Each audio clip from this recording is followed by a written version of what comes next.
nasa linya po ngayon ng telepono si Miss Julina Magdangal Escueta. Good morning sa iyo, Julina. Good morning. Oo, hindi masyadong good ang ating mornings, syempre dahil lahat tayo nagluluksa, no? Particular na yung buong showbiz industry sa pagpanaw ni Dolphy. Kamusta bilang katrabaho si Tito Dolphy, Julina? Ako lagi kong pinagmamalaki na nagpapasalamat ako na bigyan ako ng chance na makatrabaho si Tito Dolphy kasi hindi lahat pwedeng makatrabaho yung isang daking. Yes, oo. So, masaya ako dahil isa siyang napaka-professional na artista. Oo. Na sana lahat maging gano'n. Dahil, iba, pag kailangan sa set, on time, nandoon siya, mas maaga pa. Tapos tahimik lang na tao. Pero pagka naman nakakwentuhan mo, marami kang matututunan kahit sa mga simpleng kwentuhan lang. Kahit na isang beses ko lang siya nakatrabaho sa isang pelikula, kasi pa mga guestings na lang. Parang lagi kong binabalikan yun, tapos kahit kong pinagmamalaki, saka lagi kong naalala ko lahat ng yung memories na napagsamahan namin ni Tatay Dolphy. Oo. Speaking of yung mga memories na sinasabi mo, ano yung mga traits na hindi mo talaga makakalimutan na gusto mo ring tularan kay Tito Dolphy? Si Tito Dolphy kasi parang pagkasama mo siya sa set, parang tatay mo talaga siya. Parang makikita mo yung care sa kanya na hindi lang basta katrabaho. Parang, sa mga maliliit na bagay na kung kumain ka na ba, napaka-generous niya sa lahat. Hindi lang sa artista, kundi nakikita ko pati sa crew, kaya siguro ganito na lang yung pagmamahal sa kanya, na napakabuti niya talagang tao, na yun yung mga hindi mo makakalimutan sa kanya. Tapos, masaya siya sa kasama. Kahit tahimik siya, pero pag nakakwentuhan mo kasi biglang, hindi pa pwedeng hindi siya magpapatawa talaga eh. Kaya talagang, sa kanya yung king of comedy. Bagay na bagay talaga.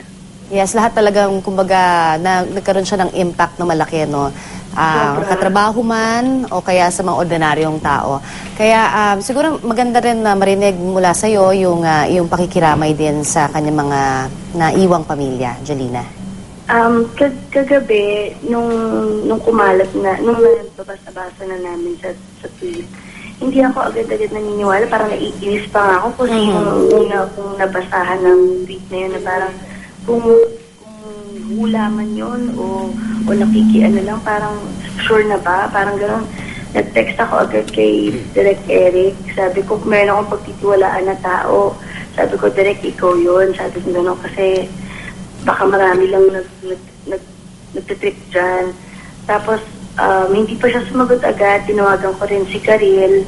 Hindi pa rin niya sure kasi kalalabas lang niya. So, ang dami tumatawag sa kanya. Pero finally, nung nag-text na si Direk Eric, parang doon na ako talagang, kasi nung nababasa ko pa lang, gusto nang sumabog ng loob ko. Pero nung mabasa ko na yung tweet yung text ni Direk na he passes away, Jolene, sabi niya ganyan. Tapos parang doon pa ako naiyak na sabi niya, heaven is a happier place. So, masakit sa loob ko, pero parang pag nababasa ko yung heaven is a happier place, alam ko na doon mas makakahinga siya ng maluwag, mas makakadilat na siya, makakagalaw na siya.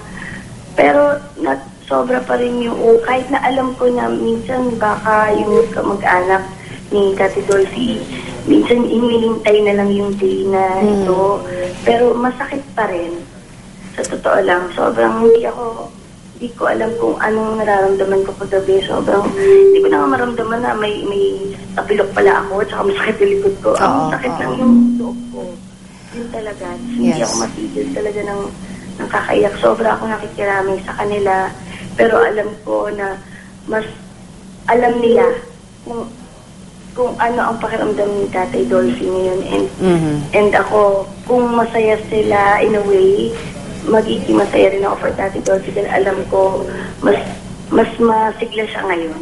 Yes. Pero masakit kasi physically hindi na natin siya makikita or hindi ko na siya makakausap or hindi ko na siya malalapitan para kasi gusto ko pag may mga katrabaho ako na nag-grow din ako eh. Pero alam ko na meron ng isang tao na alam ko may marami akong matututunan na hindi na ako mabibigyan ng kung ano pang mga payo or pagiging isang, pwede sa dati or pwede mong tawaging mentor eh, kasi marami ka talaga matututunan sa kanya. Kahit gestures niya lang, Yes. meron ka matututunan sa kanya.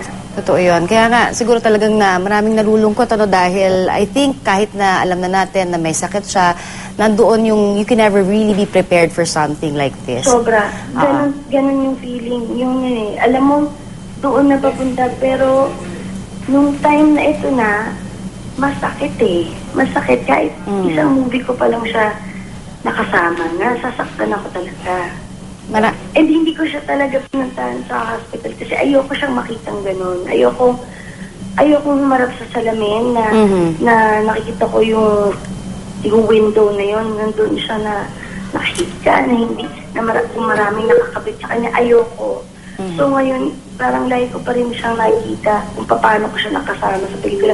Tapos kagabi talagang pinanood ko yung namin, yung eksena namin sa movie na nagpapiano siya, alala ko talaga yung feelings ko habang ginagawa ko yung pelikula niya talaga. Oo. Julina, maraming salamat din sa pag-share mo sa amin ng iyong mga naging experience kasama si Tito Dolphy. Thank you very much sa'yo. Thank you, Dave. Yan naman po si Miss Julina Magdangal Escueta.